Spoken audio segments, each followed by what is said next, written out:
আবহাওয়ার পূর্বাভাস। শেষের পথে এগোচ্ছে ডিসেম্বর, আর কয়েকদিন পরেই নতুন বছর।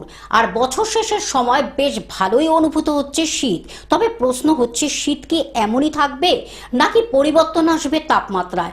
আলিপুর আবহাওয়া দপ্তর জানাচ্ছে, মঙ্গলবার 23শে ডিসেম্বর শহর কলকাতা ও পার্শ্ববর্তী এলাকায় দিনের সর্বনিম্ন তাপমাত্রা থাকতে পারে 15.2 ডিগ্রি সেলসিয়াস, যা স্বাভাবিকের চেয়েও 0.7 ডিগ্রি সেলসিয়াসের বেশি। একই সঙ্গে হাওয়া অফিসের পূর্বাভাস, 24শে ডিসেম্বর থেকে কনকনে শীতের আমেজ থাকতে পারে গোটা রাজ্য জুড়ে। কিছু জেলায় রাতের তাপমাত্রা আরও 2 থেকে 3 ডিগ্রি নেমে যেতে পারে। গতি পাবে উত্তরের হাওয়া। দক্ষিণবঙ্গের পাশাপাশি উত্তরবঙ্গেও ধীরে ধীরে নামছে তাপমাত্রা। Bureau report, globe news. এখন থেকে গ্লোব টিভি দেখুন আপনার স্মার্টফোনেও। গুগল প্লে স্টোর অথবা অ্যাপল স্টোর থেকে ডাউনলোড করুন গ্লোব টিভি লাইভ অ্যাপ। এছাড়া জিও টিভি অ্যাপ থেকে দেখুন গ্লোব টিভি লাইভ।